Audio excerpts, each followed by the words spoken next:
Hello ಸ್ನೇಹಿತರೆ, Kannada fiction frighten ಚಾನೆಲ್ಗೆ ನಿಮ್ಮೆಲ್ಲರಿಗೂ ಸ್ವಾಗತ. ಮೊದಲೇದಾಗಿ ನಿಮ್ಮೆಲ್ಲರಿಗೂ ಹೊಸ ವರ್ಷದ ಆರ್ಥಿಕ ಶುಭಾಶಯಗಳು. ಈ ವರ್ಷ ನಿಮ್ಮ ಜೀವನದಲ್ಲಿ ಒಂದು ಒಳ್ಳೆ ವರ್ಷ ಆಗಲಿ ಆ್ಯಂಡ್ ಆ ದೇವರು ನಿಮಗೆ ಆರೋಗ್ಯ ಆಯಸ್ಸು ಕೊಟ್ಟು ಕಾಪಾಡಲಿ ಅಂತ ನಾನು ಕೇಳ್ಕೊಳ್ತೀನಿ. ಸೊ ಇವತ್ತಿನ ವಿಡಿಯೋದಲ್ಲಿ ನಾನು ಮುಂಬೈನಲ್ಲಿ ನಡೆದಿರೋ ಒಂದು ನೈಜ ಘಟನೆ ಹಾರರ್ ಸ್ಟೋರಿನ ಎಕ್ಸ್ಪ್ಲೇನ್ ಮಾಡ್ತೀನಿ. ಆ್ಯಂಡ್ ಈ ಒಂದು ಇನ್ಸಿಡೆಂಟ್ ಮುಂಬೈನ ಒಂದು ಹೋಟೆಲ್ನ ರೂಮ್ ನಂಬರ್ 28 ನಡೆದಂಥ ಒಂದು ರಿಯಲ್ ಸ್ಟೋರಿ. ಸೊ ಸ್ಟೋರಿ ತುಂಬಾ ಇಂಟ್ರೆಸ್ಟಿಂಗ್ ಆಗಿದೆ, ತಪ್ಪದೇ ಎಂಡ್ವರೆಗೂ ನೋಡಿ.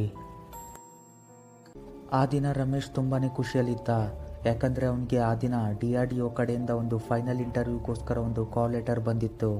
ಆ್ಯಂಡ್ ಅವನು ಇಷ್ಟು ದಿನ ಕಷ್ಟಪಟ್ಟಿದ್ದು ಇದೇ ಲೆಟರ್ಗೋಸ್ಕರ. ರಮೇಶ್ ಒಂದು ಸಾಧಾರಣ ಕುಟುಂಬದ ಹುಡುಗ ಆ್ಯಂಡ್ ಅವರ ತಂದೆದು ಒಂದು ಟೀ ಶಾಪ್ ಇತ್ತು. ಆ್ಯಂಡ್ ಆ ಒಂದು ಶಾಪಿಂದ ಅವರು ತಮ್ಮ ಮನೆತನನ ನಡೆಸಬೇಕಾಗಿತ್ತು. ಇದರಿಂದ ಅವ್ರಿಗೆ ತುಂಬಾ ಕಷ್ಟ ಆಗ್ತಿತ್ತು. ಈ ಕಷ್ಟ ರಮೇಶ್ಗೆ ನೋಡೋಕ್ಕಾಗದೆ ಕೆಲವು ಮಕ್ಕಳಿಗೆ ಟ್ಯೂಷನ್ ಮಾಡ್ತಿದ್ದ. ಆ್ಯಂಡ್ ಬಂದ ಹಣದಿಂದ ತನ್ನ ಓದು ಹಾಗೂ ಮನೆತನ ನಡೆಸೋಕ್ಕೂ ಕೂಡ ಸ್ವಲ್ಪ ಹೆಲ್ಪ್ ಕೂಡ ಮಾಡ್ತಿದ್ದ.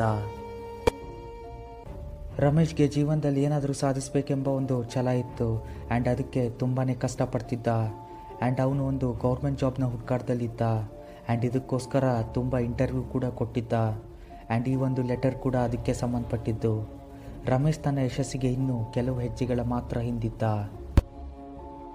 ರಮೇಶ್ ಮುಂದಿನ ದಿನ ಎಲ್ಲ ರೆಡಿ ಮಾಡಿಕೊಂಡು ಮುಂಬೈಗೆ ಇಂಟರ್ವ್ಯೂಗೋಸ್ಕರ ಹೊರಡ್ತಾನೆ. ಆ್ಯಂಡ್ ಕೊನೆಗೂ 2 ದಿನ ಆದಮೇಲೆ ರಮೇಶ್ ಮುಂಬೈಗೆ ರೀಚ್ ಆಗ್ತಾನೆ. ಅಷ್ಟೊತ್ತಿಗೆ ರಾತ್ರಿ ಆಗಿತ್ತು. ಎಲ್ಲಾದರೂ ಸ್ಟೇ ಮಾಡಬೇಕು ಅಂತ ರಮೇಶ್ ಹೋಟೆಲ್ನ ಹುಡ್ಕೋಕೆ ಶುರು ಮಾಡ್ದ. ಬಟ್ ಅವನು ಅವತ್ತು ಹೋದ ಹೋಟೆಲ್ ಖಾಲಿ ಇರಲಿಲ್ಲ. ಆ್ಯಂಡ್ ಅಗೇನ್ ಮತ್ತೆ ಹೋಟೆಲ್ನ ಹುಡ್ಕೋಕೆ ಶುರು ಮಾಡ್ತಾನೆ. ಆ್ಯಂಡ್ ಕೊನೆಗೂ ಅವನಿಗೆ ಒಂದು ಹೋಟೆಲ್ ಸಿಗುತ್ತೆ. ಒಳಗಡೆ ಹೋಗಿ ವಿಚಾರಿಸಿದಾಗ ಅಲ್ಲಿಯ ರಿಸೆಪ್ಷನಿಸ್ಟ್ ರೂಮ್ ನಂಬರ್ 28 ಖಾಲಿ ಇದೆ, ನೀವು ಅಲ್ಲಿ ಸ್ಟೇ ಮಾಡ್ಬೋದು ಅಂತ ರೂಮ್ನ ಕೀ ರಮೇಶ್ಗೆ ಕೊಡ್ತಾನೆ. ಇನ್ನೇನು ರಮೇಶ್ ಕೀನ ತೊಗೊಂಡು ತನ್ನ ರೂಮ್ಗೆ ಹೋಗೋ ಅಷ್ಟರಲ್ಲೇ ಹೋಟೆಲ್ ಸ್ಟಾಫ್ ಒಬ್ಬ ಈ ರೂಮ್ನ ಯಾರಿಗೂ ಕೊಡಬಾರ್ದು ಅಂತ ಓನರ್ ಹೇಳಿದ್ರು ಅಂತ ಹೇಳ್ತಾನೆ. ಆ್ಯಂಡ್ ಅದಕ್ಕೆ ಇನ್ನೊಬ್ಬ ಹೇಳ್ತಾನೆ, ಇವತ್ತು ಒಂದೇ ರಾತ್ರಿಗೆ ಮಾತ್ರ, ಏನಾಗಲ್ಲ, ಅದರಿಂದ ಬಂದ ಹಣದಿಂದ ಇಬ್ಬರು ಹಂಚ್ಕೊಳ್ಳೋಣ ಅಂತ ಹೇಳ್ತಾನೆ. ಆ್ಯಂಡ್ ಈ ಮಾತುಗಳು ರಮೇಶ್ನ ಕಿವಿಗೆ ಬೀಳುತ್ತೆ. ಬಟ್ ರಮೇಶ್ ಆ ಮಾತುಗಳನ್ನ ಹೆಚ್ಚು ಸೀರಿಯಸ್ ಆಗಿ ತಗೊಳ್ಳದೆ ಸೀದಾ ತನ್ನ ರೂಮ್ ಕಡೆ ಹೊರಡ್ತಾನೆ. ರಮೇಶ್ ರೂಮ್ಗೆ ರೀಚ್ ಆಗಿ ಫ್ರೆಶಪ್ಗೋಸ್ಕರ ವಾಶ್ರೂಮ್ಗೆ ಹೊರಡ್ತಾನೆ. ಆಗ ಡೋರ್ ಬೆಲ್ ರಿಂಗ್ ಆಗುತ್ತೆ. ರಮೇಶ್ ಡೋರ್ನ ಓಪನ್ ಮಾಡಿದಾಗ ಎದುರುಗಡೆ ರೂಮ್ ಸರ್ವಿಸ್ ಬಾಯ್ ಒಬ್ಬ ನಿಂತಿದ್ದ. ಆ್ಯಂಡ್ ರಮೇಶ್ ಊಟಕ್ಕೆ ಅಂತ ಕೆಲವು ಐಟಮ್ಸ್ಗಳನ್ನ ಆರ್ಡ್ರ್ ಮಾಡ್ತಾನೆ. ಆ್ಯಂಡ್ ಸ್ವಲ್ಪ ಹೊತ್ತು ಆದಮೇಲೆ ವೇಟರ್ ಊಟನ ತೊಗೊಂಡು ರಮೇಶ್ ರೂಮಲ್ಲಿ ಇಡ್ತಾನೆ. ಆ್ಯಂಡ್ ಅವನು ಹೋಗಬೇಕಾದ್ರೆ ಹೇಳ್ತಾನೆ, ರೂಮ್ನ ಅಕ್ಕಪಕ್ಕ ಯಾವುದೇ ಶಬ್ದ ಬಂದರೂ ನೀವು ಹೆಚ್ಚು ತಲೆ ಕೆಡಿಸ್ಕೋಬೇಡಿ. ಆ್ಯಂಡ್ ನಾನು ಹೋದ್ಮೇಲೆ ಯಾರಾದರೂ ಡೋರ್ನ ನಾಕ್ ಮಾಡಿದ್ರೆ ಯಾವುದೇ ಕಾರಣಕ್ಕೂ ಡೋರ್ನ ಓಪನ್ ಮಾಡಬೇಡಿ ಅಂತ ಹೇಳಿ ಅಲ್ಲಿಂದ ತಕ್ಷಣವೇ ಹೊರಟ್ಬಿಡ್ತಾನೆ. ಆ್ಯಂಡ್ ಈ ಮಾತುಗಳು ರಮೇಶ್ಗೆ ಹೆಚ್ಚು ಭಯ ಉಂಟು ಮಾಡಲಿಕ್ಕೆ ಶುರು ಆಗ್ತದೆ.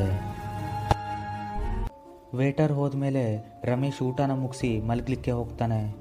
ತುಂಬ ಟಯರ್ಡ್ ಆಗಿರೋದ್ರಿಂದ ರಮೇಶ್ ಬೇಗನೆ ಮಲ್ಕೊಂಡ್ಬಿಡ್ತಾನೆ. ಈಗ ರಾತ್ರಿ ಸುಮಾರು 1 ಗಂಟೆ ಆಗಿರ್ಬೋದು. ಆಗ ರಮೇಶ್ ತುಂಬ ಗಾಢವಾದ ನಿದ್ದೆಯಲ್ಲಿದ್ದ. ಆಗ ಯಾರೋ ಡೋರ್ನ ಜೋರಾಗಿ ನಾಕ್ ಮಾಡೋಕ್ಕೆ ಶುರು ಮಾಡ್ತಾರೆ.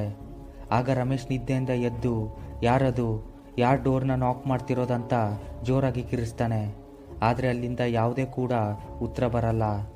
ಆಗ ರಮೇಶ್ಗೆ ಆ ವೇಟರ್ನ ಮಾತುಗಳು ನೆನಪಾಗುತ್ತೆ. ಆ್ಯಂಡ್ ಸ್ವಲ್ಪ ಹೊತ್ತಾದಮೇಲೆ ಡೋರ್ ನಾಕ್ ಆಗೋದು ಸ್ಟಾಪ್ ಆಗುತ್ತೆ.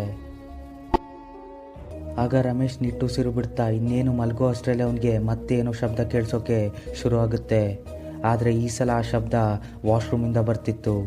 ಅದು ಯಾವ ಥರ ಇತ್ತಂದರೆ ಯಾರೋ ಬಾತ್ರೂಮಲ್ಲಿ ಸ್ನಾನ ಮಾಡ್ತಿರೋ ಹಾಗೆ ಅವನಿಗೆ ಫೀಲ್ ಆಗ್ತಿತ್ತು. ಆ್ಯಂಡ್ ನಿಧಾನಕ್ಕೆ ರಮೇಶ್ ಬಾತ್ರೂಮ್ನ ಡೋರ್ ಓಪನ್ ಮಾಡಿ ನೋಡಿದಾಗ ಅಲ್ಲಿ ಯಾರೂ ಕೂಡ ಇರಲಿಲ್ಲ. ಆ್ಯಂಡ್ ಬದಲಾಗಿ ಅವನು ಒಂದು ವಿಚಿತ್ರವಾದ ದೃಶ್ಯನ ಗಮನಿಸ್ತಾನೆ. ಅದೇನೆಂದರೆ ಬಾತ್ರೂಮ್ನ ಟೈಲ್ಸ್ ಪೂರ್ತಿ ವೆಟ್ಟಾಗಿತ್ತು. ಅದು ಯಾವ ರೀತಿ ಇತ್ತಂದರೆ ಯಾರೋ ಈಗ ತಾನೇ ಸ್ನಾನನ ಮುಗಿಸಿ ಅಲ್ಲಿಂದ ಹೋಗಿರೋ ಥರ ಕಾಣಿಸ್ತಿತ್ತು.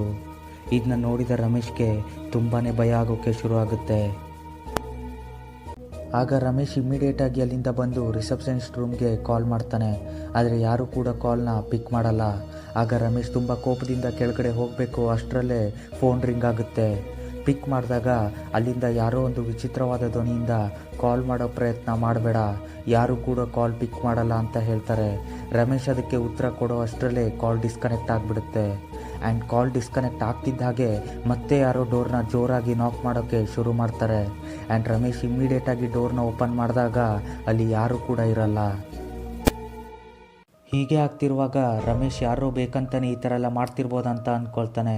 ಆ್ಯಂಡ್ ಕೋಪನ ತಡೆಯೋಕ್ಕಾಗದೆ ರಮೇಶ್ ರಿಸೆಪ್ಷನಿಸ್ಟ್ ರೂಮ್ಗೆ ಹೋಗ್ತಾನೆ. ಆದರೆ ಅಲ್ಲಿ ಒಬ್ಬ ವ್ಯಕ್ತಿ ಕೂಡ ಇರಲಿಲ್ಲ. ಆಗ ರಮೇಶ್ ಜೋರಾಗಿ ಯಾರಾದರೂ ಇದ್ದೀರಾ ಅಂತ ಕಿರಿಸ್ತಾನೆ. ಆದರೆ ಯಾವುದೇ ಉತ್ತರ ಬರಲಿಲ್ಲ. ಆಗ ರಮೇಶ್ಗೆ ಆ ಇಬ್ಬರು ವ್ಯಕ್ತಿಗಳು ಮಾತಾಡಿದ್ದ ಮಾತುಗಳು ನೆನಪಾಗುತ್ತೆ. ಆ್ಯಂಡ್ ಈಗ ಅವನಿಗೆ ಅವರ ಮಾತಿನ ನಿಜವಾದ ಅರ್ಥ ಗೊತ್ತಾಗುತ್ತೆ. ಆಗ ರಮೇಶ್ಗೆ ಯಾವುದೇ ದಾರಿ ಇರಲಿಲ್ಲ. ಆ್ಯಂಡ್ ಆ ಒಂದು ಹೋಟೆಲ್ನಲ್ಲಿ ರಮೇಶ್ ಮಾತ್ರ ಇದ್ದಿದ್ದು. ಅವನ್ನ ಬಿಟ್ಟರೆ ಯಾರೂ ಕೂಡ ಇರಲಿಲ್ಲ. ಆ್ಯಂಡ್ ರಮೇಶ್ ಧೈರ್ಯ ಮಾಡಿ ಇವತ್ತೊಂದು ರಾತ್ರಿ ಹೇಗಾದರೂ ಕಲಿಯೋಣ, ನಾಳೆ ಇಂಟರ್ವ್ಯೂ ಬೇರೆ ಇದೆ ಅಂತ ತನ್ನ ರೂಮ್ ಕಡೆ ಹೊರಡ್ತಾನೆ. ಆ್ಯಂಡ್ ರಮೇಶ್ ತನ್ನ ರೂಮ್ ಡೋರ್ನ ಓಪನ್ ಮಾಡಿದಾಗ ಅವನಿಗೆ ಒಂದು ಶಾಕ್ ಆಗಿರುತ್ತೆ. ಅದೇನೆಂದರೆ ಒಂದು ವಿಚಿತ್ರವಾದ ಆಕೃತಿ ತನ್ನ ರೂಮ್ನ ಕಿಟಕಿಯಿಂದ ಕೆಳಗಡೆ ಬಿದ್ದುಬಿಡುತ್ತೆ. ಆ್ಯಂಡ್ ಇದನ್ನ ನೋಡಿದ ರಮೇಶ್ ಓಡಿ ಹೋಗಿ ಕಿಟಕಿಯಿಂದ ಕೆಳಗಡೆ ನೋಡಿದಾಗ ಯಾರೂ ಕೂಡ ಇರಲಿಲ್ಲ. ಆಗ ರಮೇಶ್ ನಾನು ಒಂದು ದೊಡ್ಡ ಪ್ರಾಬ್ಲಮಲ್ಲಿ ಸಿಕ್ಕಾಕೊಂಡ್ಬಿಟ್ಟೆ, ಇನ್ನೂ ಜಾಸ್ತಿ ಹೊತ್ತು ಇಲ್ಲಿರೋದು ಬೇಡ ಅಂತ ತನ್ನ ಬ್ಯಾಗ್ನ ಪ್ಯಾಕ್ ಮಾಡಿಕೊಂಡು ಅಲ್ಲಿಂದ ತಕ್ಷಣವೇ ಹೊರಟ್ಬಿಡ್ತಾನೆ. ಆ್ಯಂಡ್ ಅಲ್ಲಿಂದ ಓಡಿ ರೈಲ್ವೆ ಸ್ಟೇಷನ್ ಪ್ಲ್ಯಾಟ್ಫಾರ್ಮ್ಗೆ ರೀಚ್ ಆಗ್ತಾನೆ. ಆ್ಯಂಡ್ ಆ ಒಂದು ರಾತ್ರಿ ಪೂರ್ತಿ ಅವನು ಪ್ಲ್ಯಾಟ್ಫಾರ್ಮಲ್ಲೇ ಕಳೀತಾನೆ. ಸೊ ಗೆಳೆಯರೆ, ಇದು ಮುಂಬೈಯಲ್ಲಿ ನಡೆದಂಥ ಒಂದು ನೈಜ ಘಟನೆ. ಸೊ ಕತೆ ನಿಮಗೆ ಇಷ್ಟ ಆಯಿತು ಅಂತ ಅಂದ್ಕೊಳ್ತೀನಿ. ಆ್ಯಂಡ್ ವಿಡಿಯೋ ಎಂಡ್ ಮಾಡೋಕ್ಕೂ ಮುಂಚೆ ಒಂದು ಸ್ಮಾಲ್ ರಿಕ್ವೆಸ್ಟ್, ನೀವಿನ್ನೂ ನನ್ನ ಚಾನೆಲ್ಗೆ ಸಬ್ಸ್ಕ್ರೈಬ್ ಆಗಿಲ್ಲ ಅಂದರೆ ಬೇಗನೆ ಸಬ್ಸ್ಕ್ರೈಬ್ ಮಾಡ್ಕೊಳ್ಳಿ. ಆ್ಯಂಡ್ ನಿಮ್ಮ ಫ್ರೆಂಡ್ಸ್ಗೂ ಕೂಡ ಹೇಳಿ. ಸೊ ಮತ್ತೊಂದು ವಿಡಿಯೋದಲ್ಲಿ ಮತ್ತೆ ಸಿಗ್ತೀನಿ. ಅಲ್ಲಿವರೆಗೂ ಥ್ಯಾಂಕ್ ಯು ಫಾರ್ ವಾಚಿಂಗ್.